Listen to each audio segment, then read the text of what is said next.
Bismillahirrahmanirrahim. Assalamualaikum warahmatullahi wabarakatuh. Alhamdulillah wassalatu wassalamu ala asyrafil anbiya'i wal mursalin Sayyidina wa habibina wa maulana Muhammadin wa ala alihi wa sahbihi wa man tabi'ahum bi ihsanin ila yaumiddin, amma ba'd. Fa inna asdaqal hadis kitabullah wa khairal hadi hadi Muhammadin sallallahu alaihi wasallam wa syarrul umuri muhdatsatuha wa kullu bid'atin dhalalah wa kullu dhalalatin finnar. Allahumma anfa'na bima 'allamtana wa 'allimna alladhi yanfa'una wa zidna ilma. Allahumma inni a'udzu bika an adhilla aw adhalla wa azilla wa zalla wa adlima wa adlama aw ajhala yujala alayya. Rabbi zidni ilma wa sili bi rizqi wa barik li bima razaqtani waj'alni mahbuban fi qulubi ibadik wa azizan fi uyunihim waj'alni wajihan fid dunya wal akhirah wa minal muqarrabin ya katsiran nawal ya hasanal fi'al ya qa'iman bila zawal ya mubdian bila mithal falakal hamdu wa lakal minna wa lakas syarafu ala kulli hal wa sallallahu ala nabi Muhammad walhamdulillahi rabbil alamin. Ikhwatad din fizakumullah, saudaraku mitra muslim yang insyaallah selalu dijaga sama Allah rabbul alamin. Alhamdulillah. Pertama, kita panjatkan rasa syukur yang mendalam, terus-menerus kita haturkan hanya kepada Allah Rabbul Alamin, Tuhan semesta alam ini yang telah begitu banyak memberikan kenikmatannya kepada kita, yang begitu besar menurunkan karunia-Nya, yang kita nggak sanggup berhitung dengan nikmatnya yang luar biasa. Yang bisa kita lakukan, saudaraku mitra muslim, adalah hamdalah. Itu nggak boleh lepas dari lisan untuk selalu kita wiridkan, kita zikirkan, kita ucapkan Alhamdulillahirabbil alamin.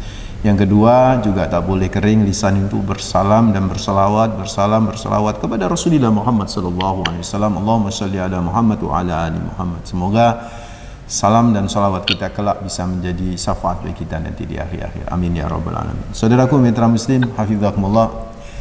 Judul tema motivasi Al-Quran kali ini adalah jalan terdekat menuju surga lewat jalan majelis ilmi. Jalan terdekat menuju mall lewat misalnya Mall Royal lewat jalan Ahmad Yani. Jalan terdekat. Jalan terdekat menuju studio radio Suara Muslim Surabaya, jalan terdekat ya menuju lewat jalan Dinoyo misalnya. Jadi banyak jalan terdekat menuju suatu tempat. Tapi kalau kita bersemangat nge-mall, bersemangat pergi ke sebuah wisata, jalan terdekat sekarang ini menuju Batu lewat tol misalnya gitu kan ya. Kadang kita sangat bergembira saja kalau kita ketemu, ada nggak jalan terdekat kan begitu kan. Kita gembira banget tuh Mas Raga. Maka kalau ada jalan terdekat menuju surga itu kan. Dan itu ada nama jalannya, nama jalan. Jadi ini nama jalan, yaitu nama jalannya majelis ilmi. Itu jalan terdekat menuju surga. Pasti jalan itu jadi rebutan. Masih ingat ya pas waktu macet-macetnya kalau di daerah Batu ya Mas ya, Mas Raga dan mitra muslim, itu pasti ada jalan motong gitu kan, jalan motong gitu kan. Jadi dari Karangeluh itu dan di pertigaan itu ada ke kiri itu ada jalan motong lagi ke kanan. Jadi nggak lewat jalan biasa, itu langsung ke kota Batunya gitu kan. Wah itu jadi rebutan, malah jadi rame, malah jadi macet kan begitu. Karena orang semua pikirin sama, wah kesini semua kan begitu. Maka maksud saya begini, saya mengilustrasikan jalan Batu itu atau ke kota Batu itu karena kota Batu banyak orang yang seneng ya nggak ya.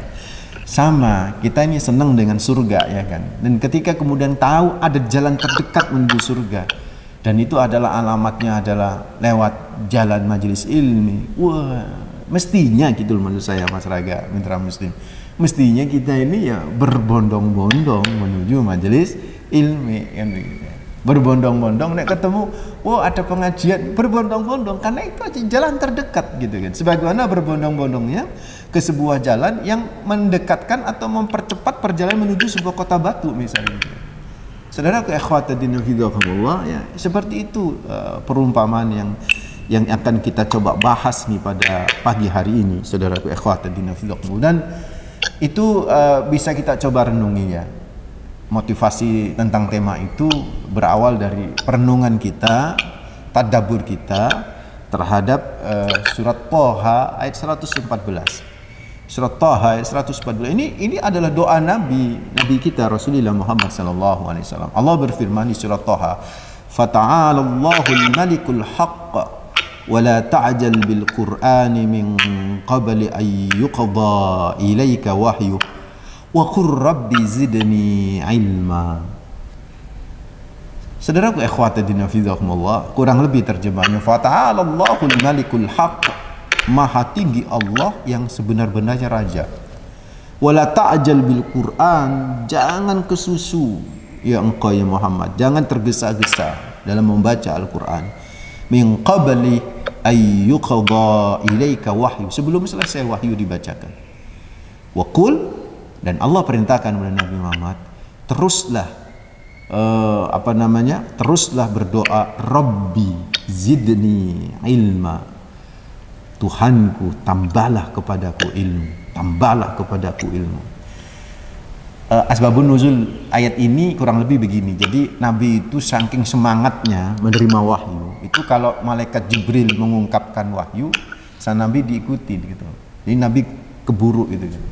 Nah sama Allah, wala ta'jal bil Qur'an min qabli ay yuqda ilaika wahyu.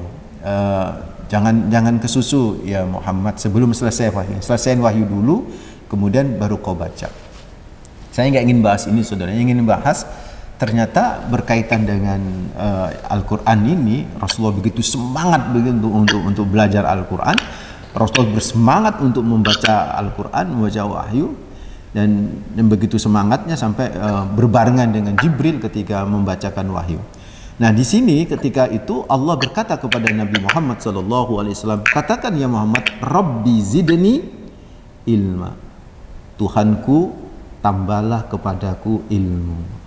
Yang bisa kita gali spiritnya, motivasinya yang luar biasa Mas Raga, adalah apa? Kalimat Rabbi zidni ilma itu keluar dari lisan Nabi Muhammad SAW.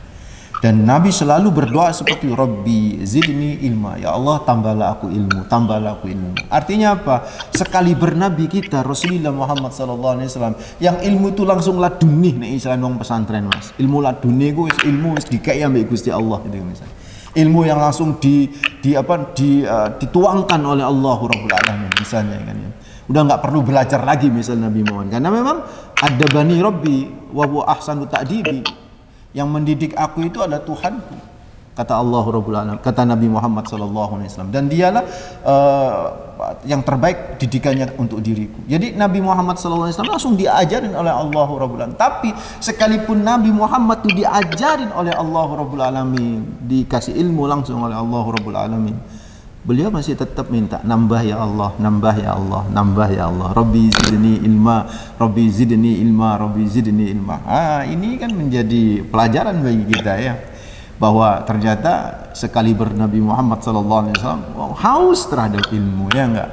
Haus ingin belajar terus itu. Bahkan Nabi sampai berkata dalam sebuah sabdanya, saudaraku ikhwatadina fidakumullah, la burakuli bitulu isyamsi yawma la azdadu fi ilman yuqarribuni minallahi azza wa jalla jalalu. Kata Rasulullah Muhammad SAW, tidak ada keberkahan bagiku bitulu isyamsi, dengan terbitnya matahari, di hari tersebut saya tidak menambah ilmu sedikit pun.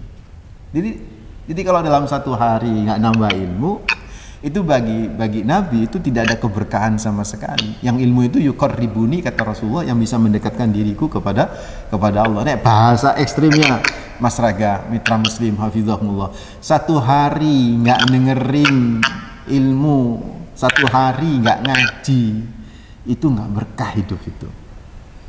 Makanya ikhwatadina hafizahumullah, kita tidak boleh untuk meninggalkan ilmu dalam satu hari, saudara. Kalau kita kepingin berkah dalam satu hari itu, saudara ikhwatadina, ya bacalah buku, dengarkanlah dalam satu hari itu kajian fajar ya kan, dari radio kita ini atau dari YouTube ya, kalau memang susah untuk pergi mendatangi guru dan sebagainya. Jadi ikhwatuddin fillah, ini penting banget ilmu itu karena untuk bisa memberikan keberkahan. Begitu pentingnya Nabi selalu mengulang-ulang tuh doa, Allahumma anfa'ni bima 'allamtani wa'allimni ma yanfa'uni wa zidna ilma walhamdulillah ala kulli hal. Itu selalu begitu. Allahumma anfa'ni bima 'allamtani, ya Allah berilah manfaat terhadap apa yang telah Engkau ajarkan kepada diriku, wa'allimni ma yanfa'uni, dan ajarkan aku yang manfaat ya Allah, wa zidni ilma, dan terus tambah ilmuku, walhamdulillah ala kulli hal. Kalau sudah nambah ilmu, alhamdulillah, ya kan begitu. Jadi semangat Rasulullah Muhammad SAW ini, mitra muslim, harus benar-benar kita jadikan apa? Teladan. Harus benar-benar kita jadikan contoh yang luar biasa bagi kita untuk terus meraih keberkahan, meraih pengetahuan dengan mengejar ilmu. Karena Nabi sendiri dalam sebuah hadis yang lain menyatakan, man humani la yasba'an, talibu ilmin wa talibu dunia. Ada dua orang yang tamak, ada dua orang yang rakus, yang gak akan pernah merasa puas. Kata Nabi, yang pertama talibu ilmin, orang yang ngejar ilmu atau yang belajar, itu nggak pernah puas seharusnya, gitu kan ya. Terus yang kedua yaitu talibud dunia. Kayaknya kita yang kedua nih rata-rata ya, kita ini yang kedua yaitu ngejar duniawi, gitu kan. Nah, ini kan pas dengan kajian kita, tidak perlu powerful itu kan ya. Kita lebih banyak ngejar duniawinya ketimbang ngejar ilmu.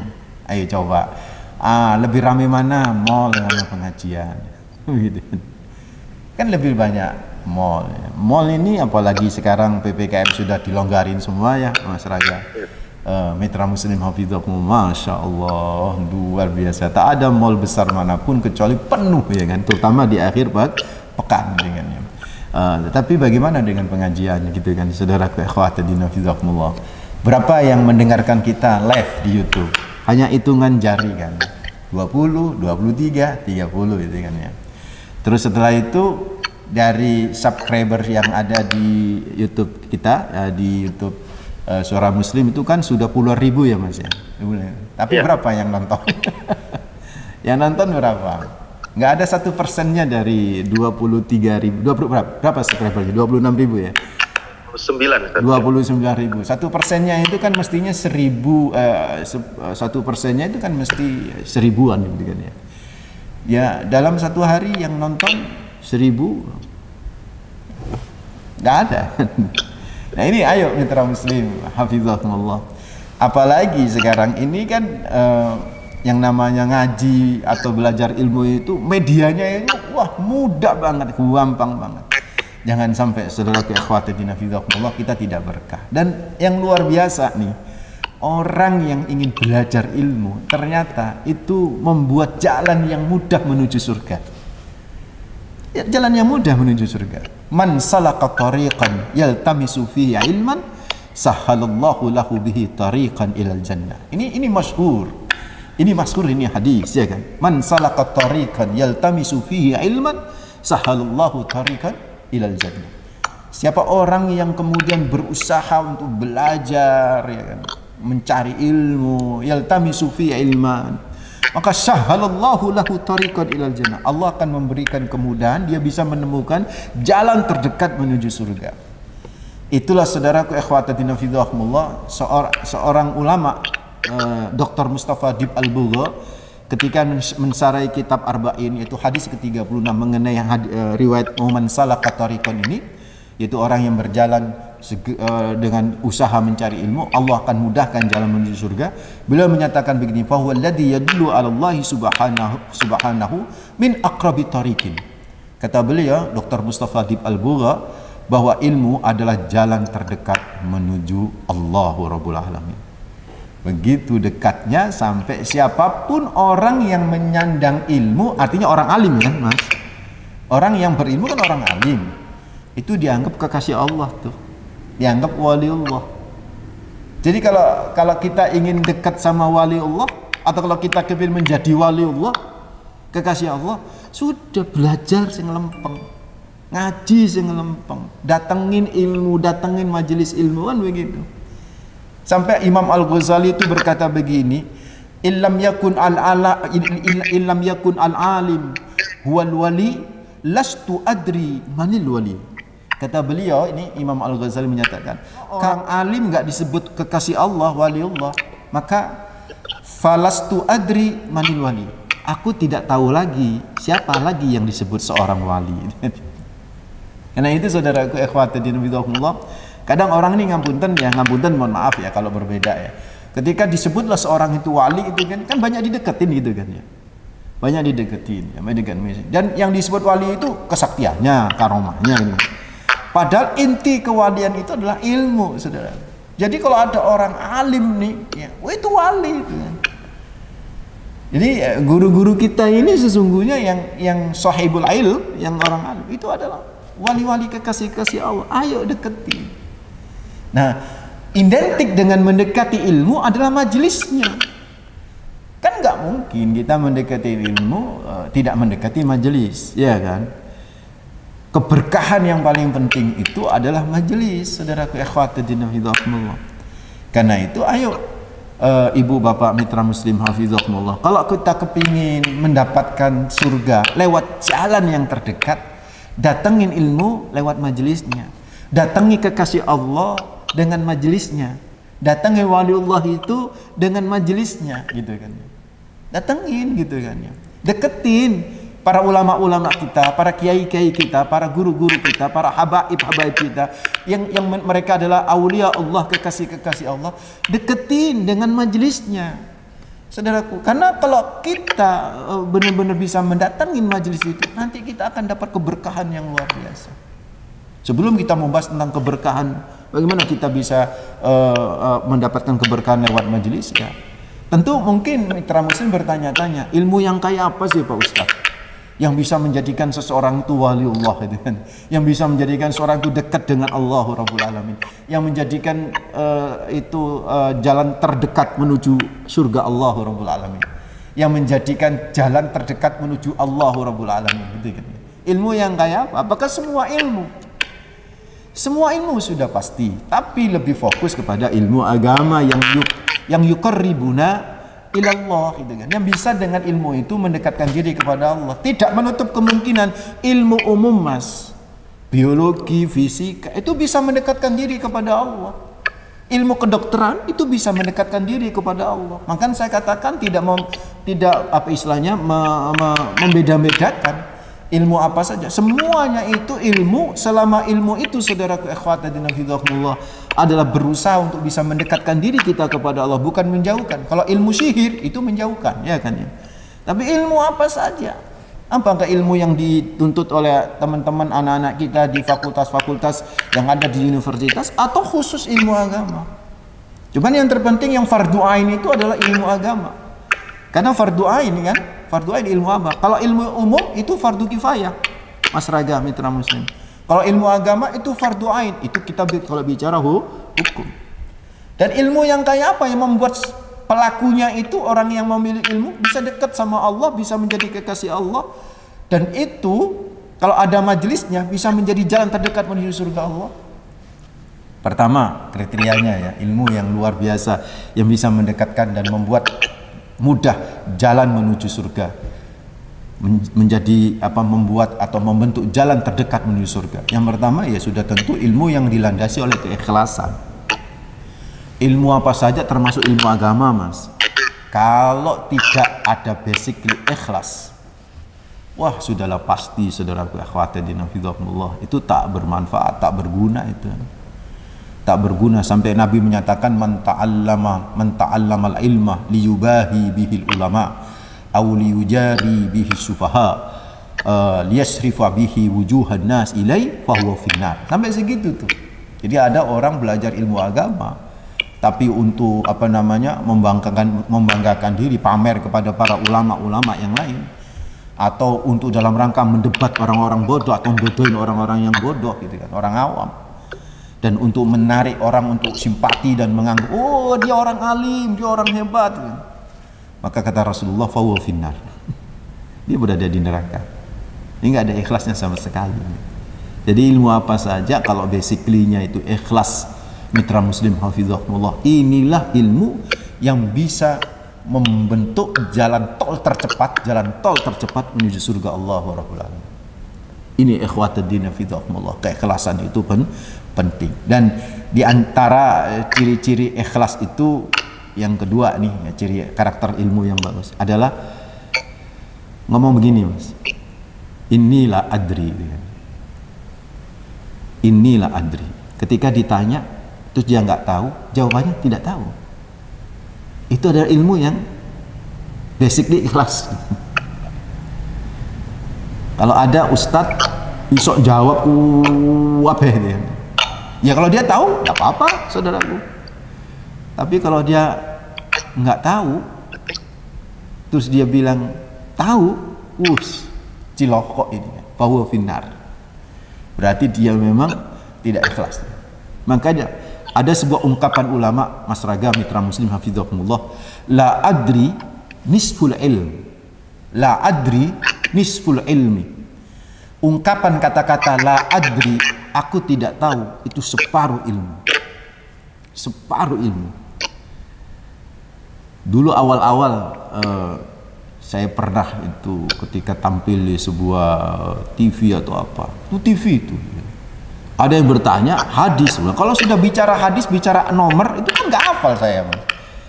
Kalau bicara hukumnya mungkin saya bisa jawab. Dia bicara hadis, hadisnya saya hafal, ditanya nomor. Saya bukan Ustadz Adi Hidayat yang mungkin hafal ya, dan tidak semua Ustadz juga hafal nomor hadis gitu kan, apalagi nggak bawa kitab. Bisa bilang saya nggak tahu gitu kan. Dan saya bilang nggak tahu itu, hostnya itu bingung gitu ya. Hostnya itu bingung. Setelah selesai, Ustadz kenapa jawab tidak tahu? Loh, saya harus jawab apa? Saya bilang begitu. Ya nggak enak Pak Ustadz. Ya terserah, saya pokoknya nggak tahu, masa saya harus bilang tahu? Ya enggak.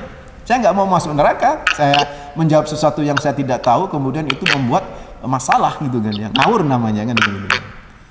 Kenapa? Saya ingat petua guru-guru kami bahwa kata-kata tidak tahu itu nisful ilm, itu separuh ilmu gitu kan. Itu kan sungguh luar biasa. Kita berusaha ikhlas, bukan berarti saya ikhlas. Kita berusaha untuk ikhlas. Ada sebuah kisah sebagai penutup untuk segmen pertama ini, saudaraku. Imam Al-Bukhari itu udah usia 16 tahun, Mas Raga, mitra Muslim. Udah terkenal tuh Imam Al-Bukhari kemana-mana. Dan sebenarnya sumber ilmu itu ada di Irak gitu kan. Sumber ilmu ada di Irak. Nah, Bukhari itu ada di Al-Bukhara. Akhirnya orang-orang Irak ini kepingin ngetes kemampuan ilmu kualifikasi Imam Bukhari yang usia 16 tahun. Kalau kita usia 16 tahun lagi ngapain? Lagi keluyuran. Main kelereng, main neker, usia 16 tahun ya kan. Imam Bukhari sudah hafal ribuan hadis. Dan akhirnya diundanglah Imam Bukhari oleh 100 ulama. Jadi yang mau ngetes Imam Bukhari ini 100 ulama, Mas. Tapi karena kakek ngetes, akhirnya dipilih lagi sama 100 ulama ini oleh dewan ulama, dipilih ulama yang paling hebat dari 100 untuk ngetes Imam Bukhari, terpilih menjadi 10 ulama dari 100 ulama yang hebat-hebat, Mas. Dan 10 ulama ini menyiapkan masing-masing ulama 10 pertanyaan. Berarti ada berapa pertanyaan? 100 pertanyaan. Dan pertanyaan ini tentang apa? Tentang hadis yang sanadnya dibolak-balik. Berarti ada 100 hadis yang sanadnya dibolak-balik. Siaplah mereka. Udah, yang 90 ulama ada di belakang. Ya kan, sebagai support, penggembira. Yang 10 ini berhadapan langsung sebagai penguji kepada Imam Bukhari. Imam Bukhari datang. Dia duduk disidang oleh 10 ulama ini. Ulama pertama tanya, "Ya Bukhari, atadri anir riwayah haddasana an fulan an fulan an fulan an fulan an fulan." Tapi fulan-fulannya dibalik-balik gitu loh. An fulan an Abu Hurairah anna Nabiy sallallahu alaihi wasallam qala hakada. Apa jawab Imam Bukhari? La adri. Bahasa Inggrisnya I don't know. Ra ngerti, nggak tahu. Oke. Pertanyaan kedua, masih ulama pertama, sama. Kaifa ra'yukum an hadhihi riwayah min fulan an fulan an fulan an fulan an sahabah an nabi. Jawaban lagi la adri. Saya tidak tahu. Terus sampai selesai 10 pertanyaan semua jawabannya la adri. Nggak hanya ulama ini yang jawabannya la adri.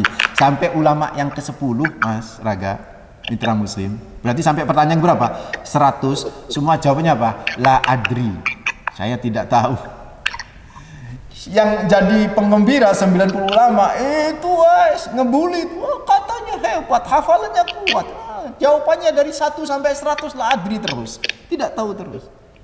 Tapi yang 10 ulama ini yang tahu sebenarnya bahwa itu riwayat dibolak-balik, itu kemeringet Mas Mitra Muslim, karena tahu jawaban la adri itu yang benar itu. Akhirnya selesai, Imam Bukhari, boleh aku bicara? Ya silakan. Adapun ulama yang pertama ini ketika bertanya sebuah hadis riwayat dari fulan, kenapa saya jawab tidak tahu? Karena yang saya tahu seharusnya dari fulan, dari Abu Hurairah Rasulullah bersabda seperti itu. Demikian pula dengan hadis yang kedua yang tadi dari fulan, kenapa saya tidak tahu? Karena memang bukan begitu seharusnya. Seharusnya dari fulan. Terus sampai ke 100. Artinya Imam Bukhari itu hafal langsung hadis yang dibolak-balik yang langsung diungkap oleh 110 ulama tadi, dan sekaligus bisa membenarkannya. So, saudaraku, tidak selamanya kata-kata la adri, saya tidak tahu, itu sebuah kehinaan. Bisa jadi itu adalah keilmuan yang luar biasa. Pantas kalau ulama menyatakan jawaban dari seorang alim ketika ditanya dan dia tidak tahu dengan jawaban la adri, itu adalah separuh ilmunya telah dia miliki, saudara. Karena itu adalah bentuk keikhlasan dalam mencari ilmu. Nah, ulama-ulama ilmu yang kayak begini inilah, saudaraku, yang bisa mendekatkan kepada Allah, yang menjadi wali Allah. Dan itu bisa membentuk jalan terdekat menuju Allah Rabbul Alamin. Masih ada lagi ini, kita lanjut nanti kalau nutupin. Wallahu a'lam bishawab. Terima kasih Anda terus bersama kami Mitra Muslim dalam kajian Fajar Motivasi Al-Quran, dan di segmen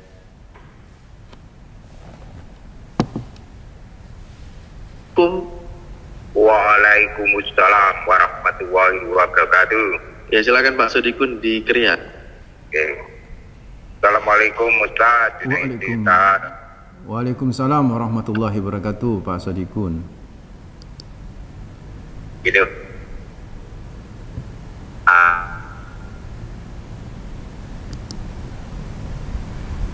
Ya, itu kan harus tahu. Ya, kita harus tahu berarti itu ada jalan potong kompas. Nah, jalan potong kompas itu kan biasanya kita itu harus tahu. Kalau memang kita tidak tahu, memang tidak tahu, atau kita tahu tapi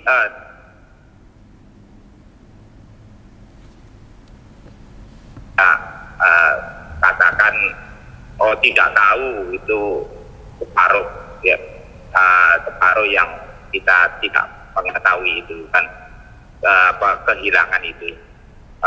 Terus bagaimana kalau kita mencari ilmu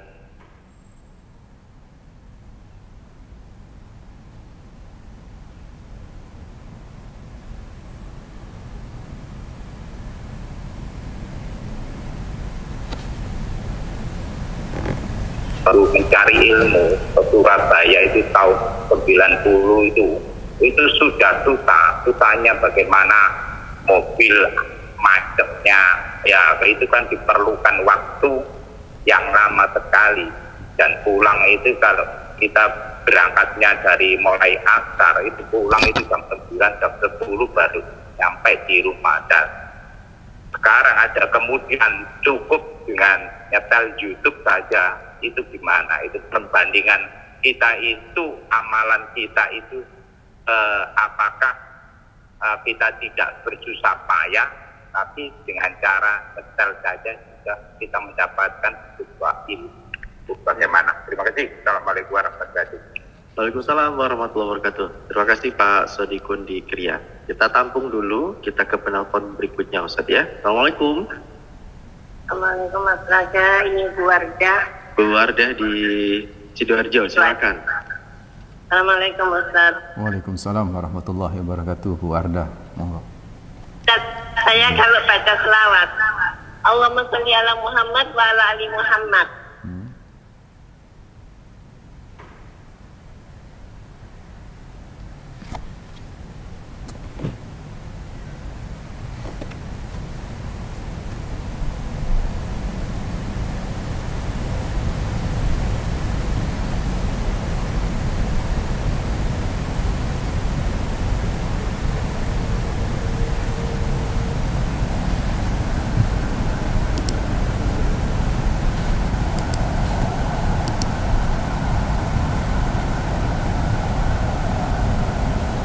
Junedi.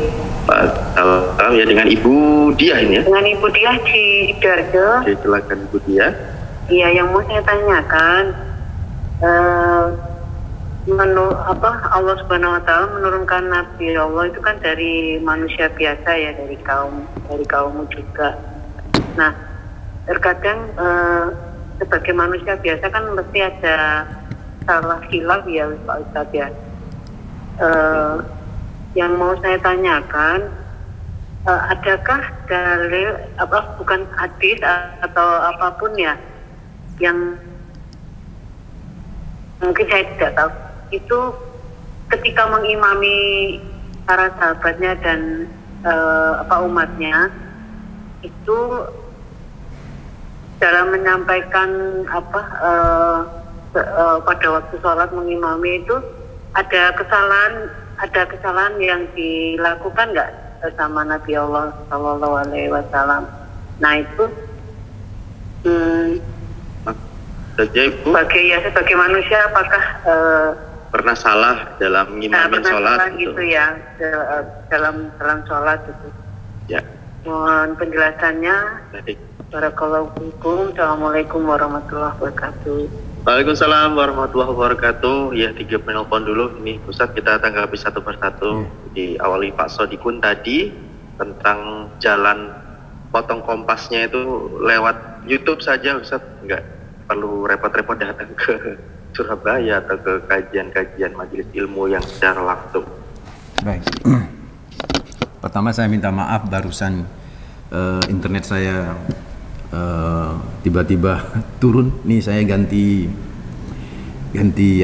internet ini. Mudah-mudahan lancar. Mulai kemarin memang lagi bermasalah Mas Raga internet. Jadi saya nggak dengar tadi 2 pertanyaan terakhir itu.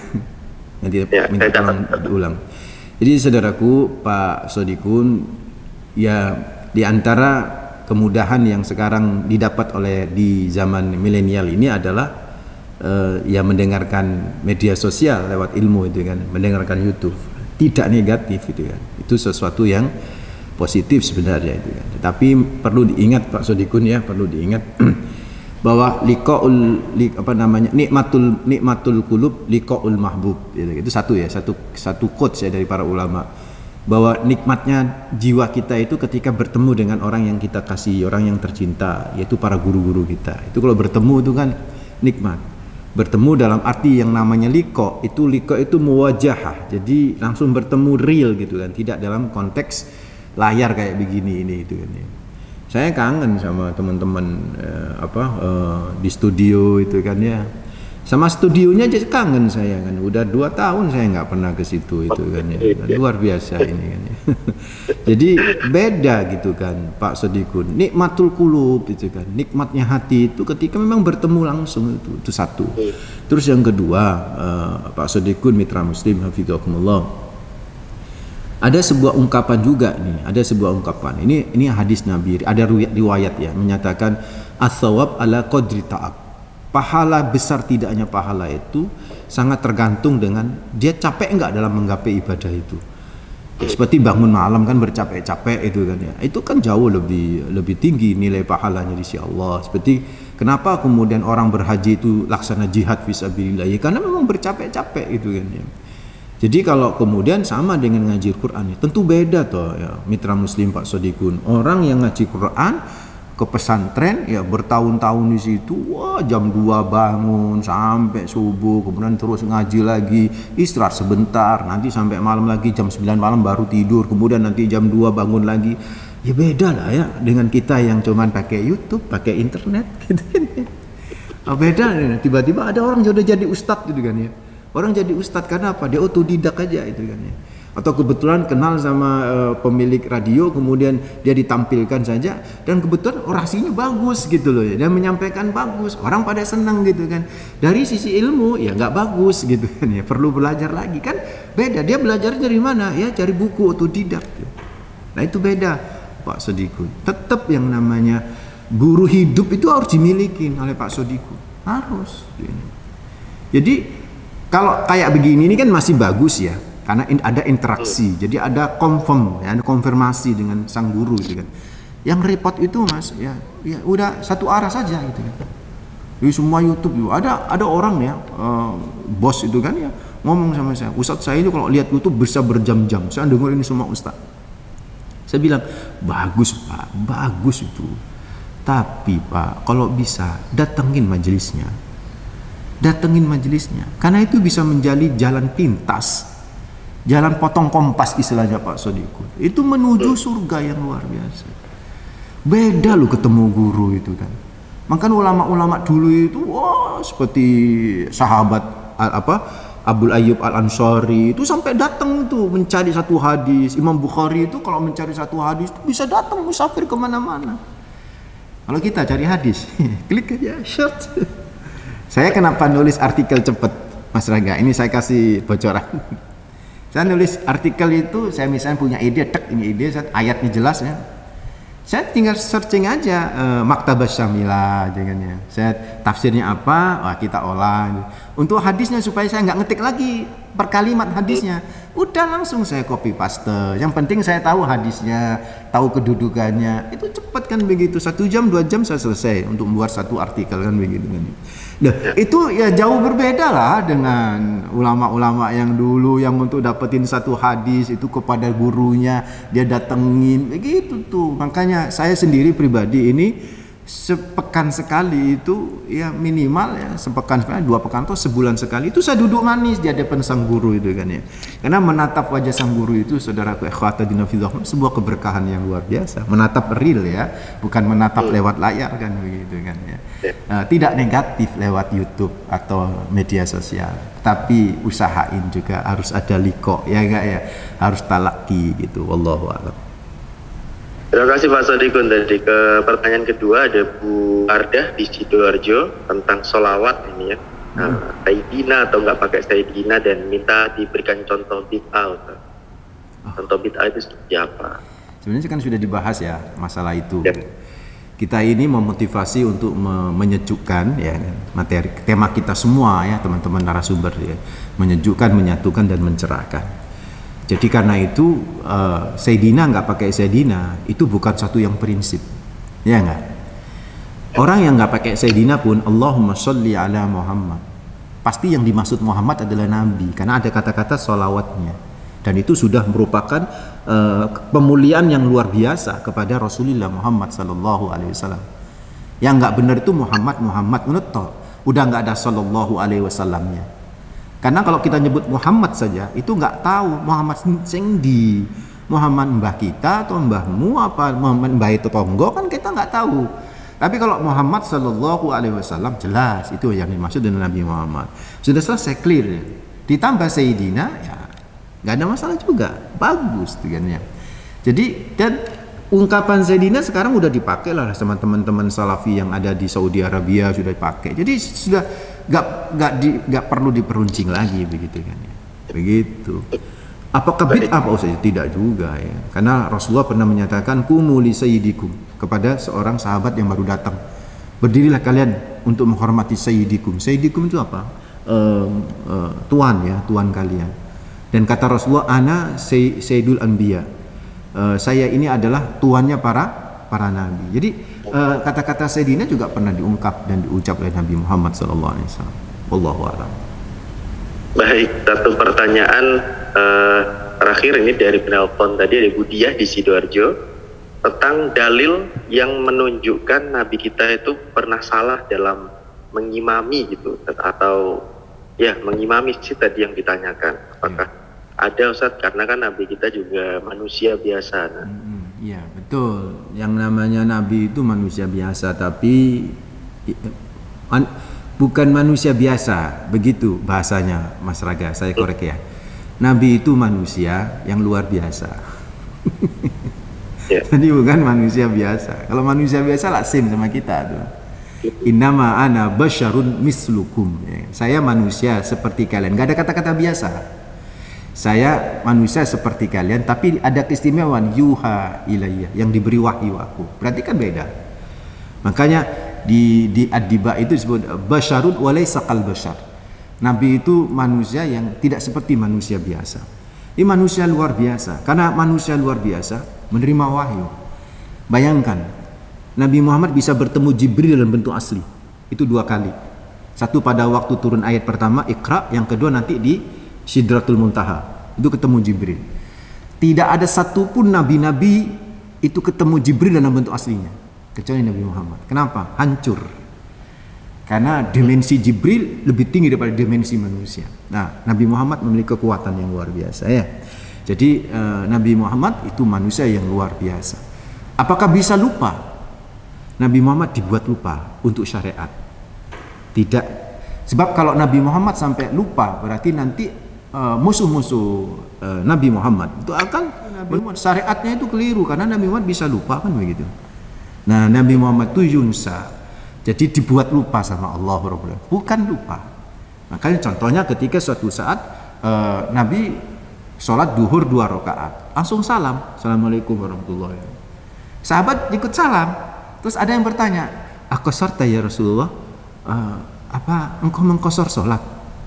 Loh, enggak, emang kenapa, kata Nabi? Emang kenapa? Enggak, tadi sholatnya cuma 2 rakaat, mesti kan 4 rakaat. Oh iya, ya sudah, langsung nambah lagi Nabi.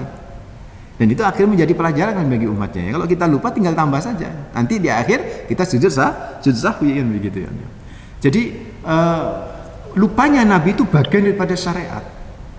Karena lupanya Nabi Muhammad SAW itu untuk bisa memberikan pelajaran, ada syariat yang baru yang bisa jadi mau disampaikan apabila terkait dengan ibadah lupa kan begitu kan.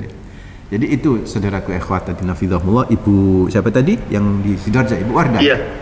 Ibu Wardah. Iya. Itu yang bisa saya sampaikan. Ini masih berlanjut sesi yang kedua, masih bicara tentang jalan terdekat menuju surga melalui majelis ilmu. Insyaallah nanti kita bahas pada pertemuan yang akan datang.